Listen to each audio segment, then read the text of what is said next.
Okay, great. Today I have again Matt McManus with me. Um, he's again a brilliant philosopher, political philosopher.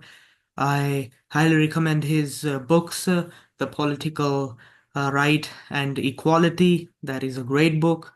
Um, Thank you. his new book is going to be released soon. It's called The Political Philosophy of Liberal Socialism, right? The political theory of liberal socialism. It's a Yeah. shameless, I suppose, a homage to C.B. McPherson. Okay, great, great, great. So, I wanted to chat with you about immigration and like open borders. Um, so recently in Canada, um, there has been this anti-immigrant rhetoric, and the concerns of people are like housing issues and stuff like that, right? Um, so I guess I should first ask, what do you think? Then I will say like what I think there are ways to solve the housing crisis, the housing issue. Yeah, absolutely. Well, I have to say, obviously, I have an enormous amount of sympathy for migrants. I've been a migrant myself many times, in Ireland and in Portugal and in Mexico, and now in the United States where I live. Uh, and in addition, I think that there is no doubt that an enormous amount of the animus that is directed against migrants right now, both in the United States and in Canada, is motivated by just transparent racism, right? And you don't really need to look too far to find evidence of that. And sometimes it's quite foolish. Just the other day, I saw Jagmeet Singh, the leader of the NDP, being chastised by a lot of people who identify as followers of the People's Party of Canada, and they kept on talking about deporting him, which is a ridiculous idea, considering Jagmeet Singh was born in Toronto or the Greater Toronto area. Has been associated with the city for pretty much as long as he's lived, right? But it's precisely this sentiment that the country belongs to the white demographic, and everyone else doesn't really belong here. That's leading to a lot of these sentiments. Now, saying that, on the other side of things, I can appreciate that many people are anxious about the cost of living, the lack of affordable housing, the lack of quality jobs in Canada and beyond. And I don't think that contemporary Western states have done nearly as good job as they could in ameliorating or solving those crises. And so what we see is people turning on migrants as a symptom of a larger problem. And instead of doing that, I really think that we should be looking for a long-term cure. And what that is, well, I have a few ideas, but I don't really see anybody coming out of the woodwork who's likely to implement the kind of transformative policies that we need to see if we were actually going to resolve a lot of these crises. Yeah, I mean, there are still some very good policies that can be done. I mean, one thing is like you could like the if the issue with housing crisis is because um, I think Canada and United States have very restrictive housing law, right? It's very restrictive, and it's hard for like the real estate developers, the builders to build stuff, right? There is like parking requirements, height restrictions, right? Lot size requirements, single family zoning, right? And all these policies uh, seem to prevent building of more housing, and that includes public housing, even public housing. So it's like, I mean, why like hurt the poor man, right? The poor person, like people from like generally immigrants are from poor countries, right? It's not like you see a person who's living in like Denmark or like Norway, Netherlands to like move to Canada, right? Like what would be the point, right? They have fantastic services in Europe, right? Like the Nordic social democracies are fantastic in like human development index, life expectancy, GDP per capita, right? They're doing fantastic there. So generally, people don't move from rich countries to another rich country, right? Yeah, exactly. Except for under very select circumstances, right? Like somebody who works in academia, right, might decide to move from a university Yeah, in Copenhagen to take a job at Columbia University because it's good for their career, because they want to see the United States. But it wouldn't usually be because they were driven by a sense of economic precarity. But I think that there are a number of different reasons for what you just described. One other that I would add that is particularly important in cities like the GTA is there's actually been quite a pronounced pushback from usually affluent homeowners towards building high density condos because they're worried yeah, that it will drive housing prices down. And what is really disturbing to me about a lot of these movements is they're often very successful in coding themselves in what seems like aggressive language, right? yeah, Condemning right. condos on an environmental basis, right? That they're going to create a lot of environmental disruption, or appealing to the kind of sentimentality that a lot of liberals and a lot of progressives for that reason, for that matter, just find irresistible by saying things like, "This is a destruction of a long-standing community by greedy developers who just want to urbanize." Now, that may be true, right? But what's not stated, of course, is that condos could house thousands of people if you build them in high enough density over the course of a couple different neighborhoods. Whereas a whole bunch of individual homes, they're only going to be able to house a couple hundred people at best, right? So I can understand the desire for each person to have a house of their own. But when we're facing chronic housing shortages, high density housing is a very clear solution that we could put forward. And the fact that a lot of these conservative but coded as liberal groups have been extremely effective at resisting that is something that we should be deeply wary of, precisely because they learn to speak the language of progressivism without actually embodying any of its spirit. Yeah, I guess this is one of the reasons I like kind of like I like democracy. I like unitary kind of democracy, like in France, right? Mhm. So basically, the federal government has the like the central or the federal government or the central government has the most power basically. And if a president is elected and the president is like a yimby, right, who says housing needs to be built, right, you need to build housing. So it does not matter what the local politic what the local city mayor has to say, I guess, because I think um, in in this uh, in this kind of decentralized federal places, if like the democracy chooses to, build more housing, right? But then you have these NIMBY, homeowners who are like, it will ruin the view, right? It will ruin the beautiful community or something. But I mean, look, you have to always compare the trade-offs, right? Like, sure, there will be like some losses, a few losses, but the gains are massive, right? For like housing.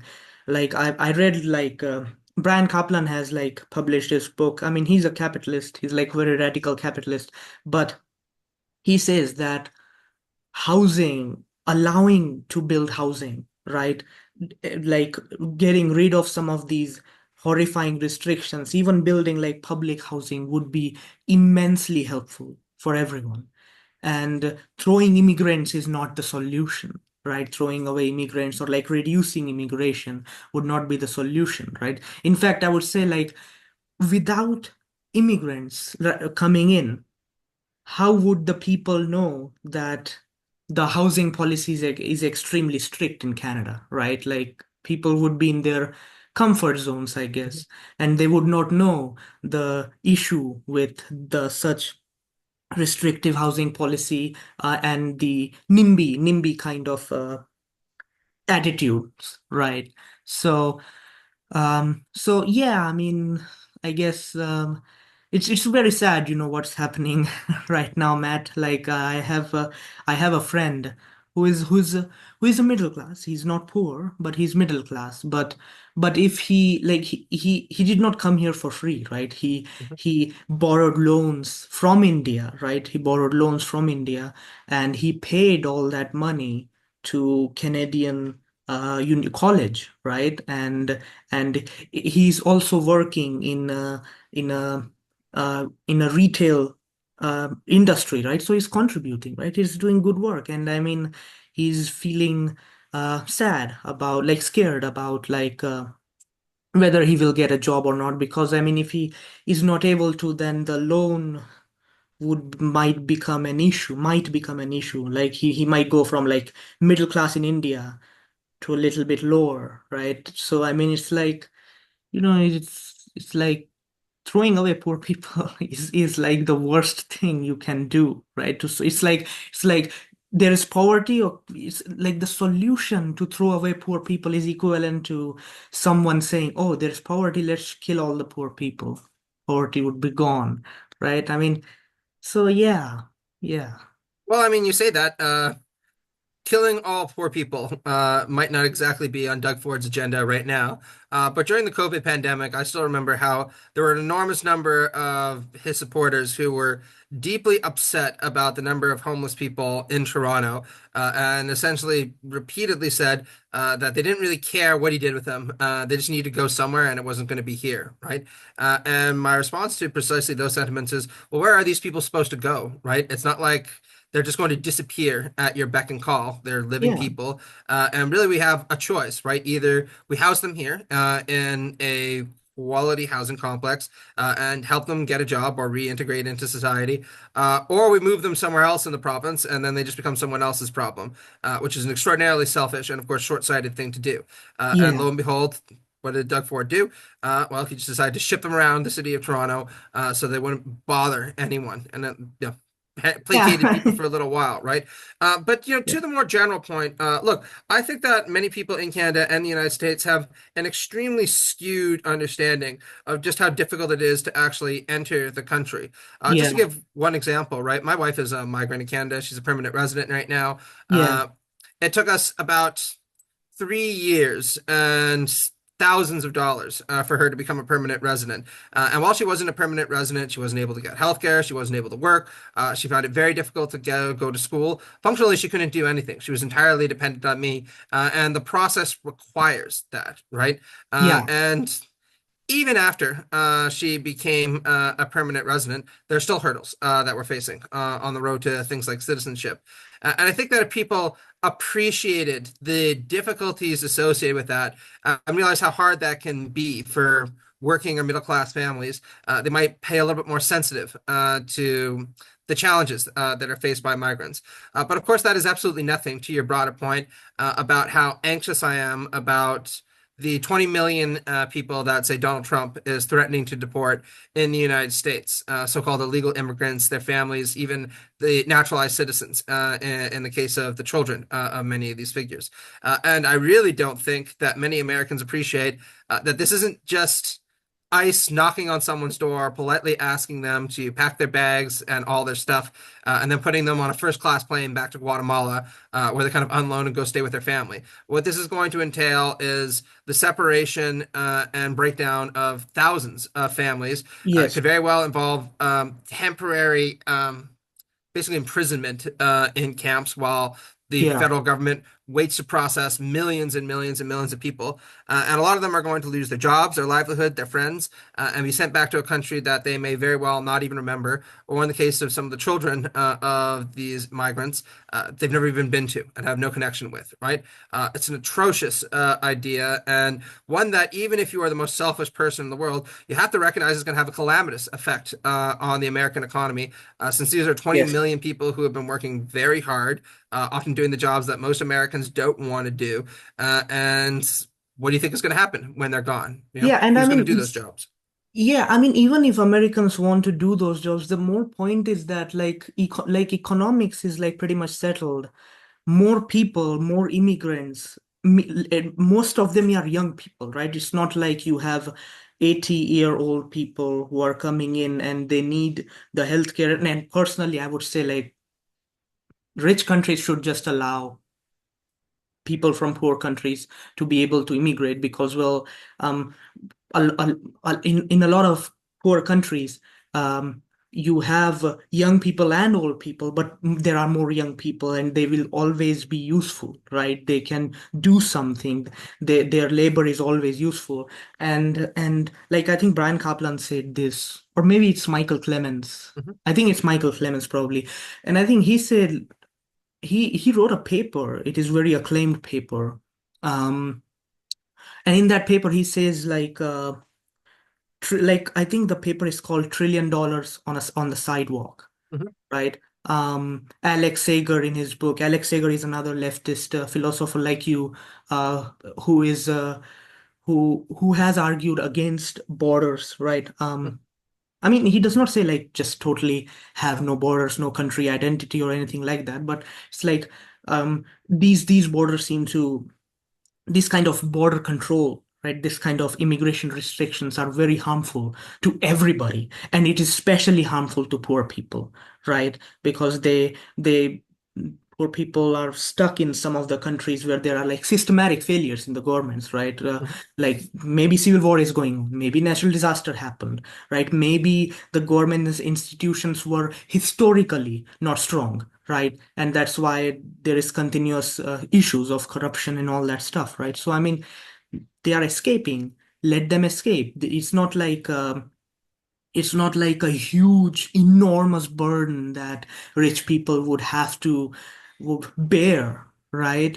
It's not true. Economics is pretty much settled. Like immigration, like allowing people to move, right, is a great thing. It is very helpful for the economy. That means it's very helpful for literally everyone. And to additionally to support your point about how hard it is to immigrate, let me screen share like this you will find this like mind blowing if you have not seen this, Matt. And I think even the audience of this channel would find this mind blowing. So this is this is written by Daniel J. Beer. He's from Mhm. Cato. Cato is libertarian, so capitalist, but I consider it like classical liberal. So it's not exactly right wing or like far right. I consider it center right, I guess, center right. So he says like legal immigration is impossible for nearly everyone in the United States. Like and I by the way, like even for me, high skilled immigration is very hard. And like there is like a quota in United States, that so if I start to work in United States and I get like that H-1B visa, that is actually dependent on lottery, right? It is dependent on lottery. It's not Mhm. like oh, you got the job, you got H-1B. No, no. I like it's luck, right? They have set quotas, right? Limited number of seats, I guess. I mean, limited number of issues, I guess. And it's by the government, right? It's like it's just a law. It's just like they can get rid of the law just by like pen, right? A check mark or Mhm. something.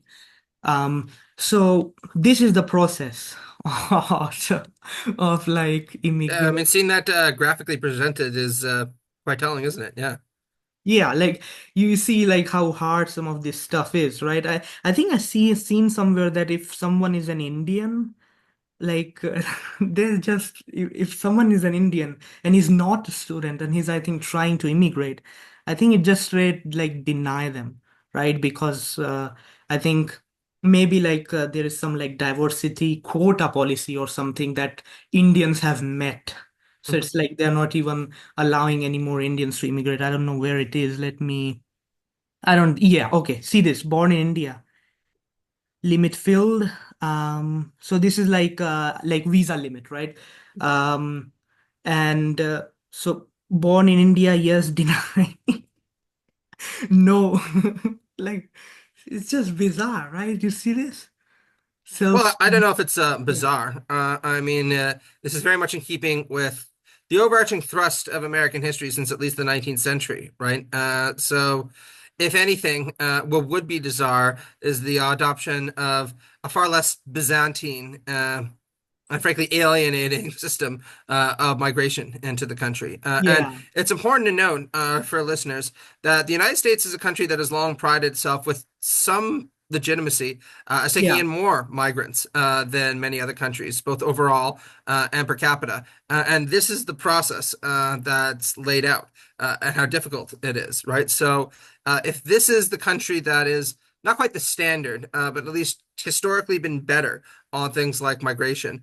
Just imagine what it'd be like trying to go to a country like Germany, for example, or a country like France, or a country like Sweden. It's just unfathomable how difficult it can be to migrate to a place like that. Yeah, yeah. It's like it's just yeah, I mean by bizarre I mean like to be honest it's extremely moral in my view, right? If you are Oh, yes. from a rich country, I mean come on, it's not like America and Canada are like huge, man, like huge. Enormous countries, right? I mean they can house the world. That's their size, right? It's like come on, I mean it's just Oh, no, absolutely, right. I mean, look, there are a couple of different positions that one can stake out on this. Uh, Oddly enough, I think that the left has really not done a particularly good job yeah, formulating a comprehensive philosophy on migration, which has meant that really the right and actually libertarians are the ones who have the most developed thoughts on these issues. And I say unfortunately because I think there needs to be a left approach to immigration that needs to be grounded in a sufficiently rich philosophical and normative framework. But very bluntly, right, or very briefly, many libertarians, particularly left libertarians, have actually argued that there should be no borders or very close to no borders.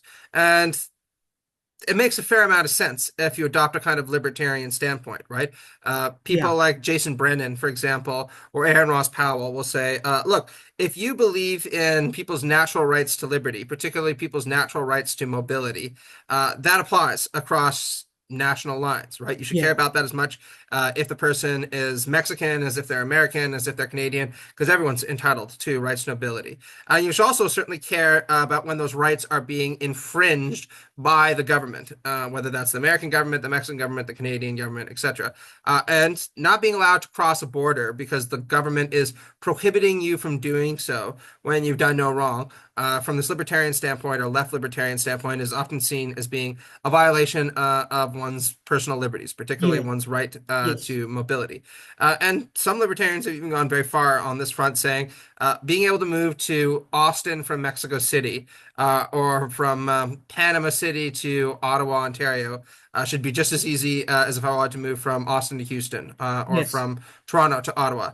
yeah, Now, whether or not this makes normative sense, there is no doubt that contemporaneously it'd be an immensely difficult program to institute in practice because huge numbers of people would reject it. And the other major yeah, school of thought that has developed pronounced thinking on this, including some right libertarians, I should say, are of course conservatives who argue that excess levels of immigration undermine cultural homogeneity.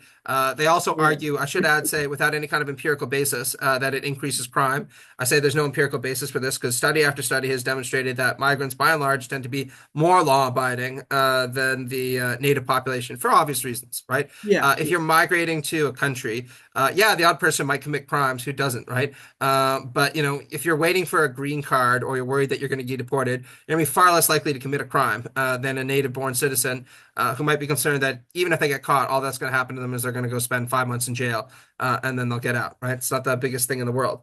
And then, some of the other arguments put forward are, of course, that they take jobs away from natives and in the most kind of racist idioms that they constitute, the great replacement of the native-born population yeah, instituted by left-wing activists who are keen to undermine whiteness. And I completely understand the sentiment, right? But unfortunately, this narrative has very much gripped many segments of the American and even increasingly the Canadian, right? Right? Has a long history on radicalite circles.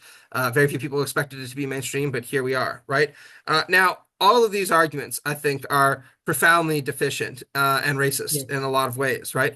yeah, But the problem for the left, right, is that when left libertarians have a comprehensive understanding of immigration, which is we should just let everyone in, and conservatives or the right have a comprehensive philosophy on immigration, which is we should let very few people in, or at least very few non-whites in. Hmm. What does the left have to say in response to that? Well, I don't think that we've really dedicated a great deal of thought, again, to the philosophical underpinnings of a progressive immigration scheme, right? Broadly speaking, I'd say most people who are of a genuinely liberal or progressive disposition support high levels of immigration, think it'd be better if the country is more diverse for its own sake, and also think that there are economic benefits to high levels of migration. And that is certainly the disposition that I take and always have, right?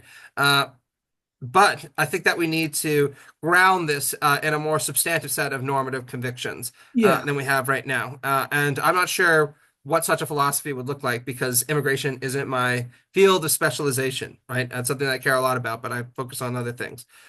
However, I certainly invite anybody who is interested in this subject matter and thinks that they might be able to ground support for high levels of immigration in kind of left principles to try to formulate a way to do so because I'd be very interested in reading something like that. yeah. So Alex does this, Matt. Alex Oh, does this. excellent. Alex Sager is leftist, right? He is egalitarian. Um, so this is like a philosophical defense of open borders. The book was released like in 2020, so pretty recent, right? Pretty recent. Um, and he Yeah, basically that's very interesting. Yeah. like I think he refutes the case for closed borders view substantially, right? Pretty significantly. Alex Sager is a philosopher at like Portland State University. Mhm. He's, I think, wonderful, and he has been like writing in this field for quite a while. I think he's also, I don't know if he's Canadian or not, but he Well, it he looks like it. If seems it was to. at the University of Calgary doing his PhD, it's a good bet. Yeah. So, yeah, he has like been doing this for quite a long time, right? Like radical Republican. I think Mhm. neo-republicanism is I think more left-wing normative framework, right? Absolutely. Yeah. So, so, there have been, I think, these fantastic works, and he has engaged even with the leftist philosophers who are like, let's not have open borders, but high levels of immigration would still be good. He has engaged with those leftist philosophers too, and I find that I think leftist case for open borders is even stronger, given the egalitarian commitments, right? The it's like the goal is to reduce global inequalities and absolute poverty, Of right? course. Yeah. I And think those are very compelling arguments. Could you do me a favor and send me the link to that book? I'd like to read it at some point. That sounds very engaging.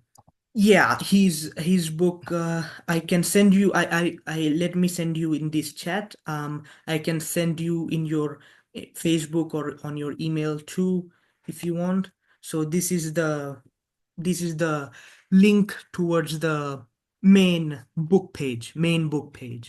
Uh, Wonderful. Thank you. Yeah, because I've read some anarchist critiques of borders that obviously have are left coded, right?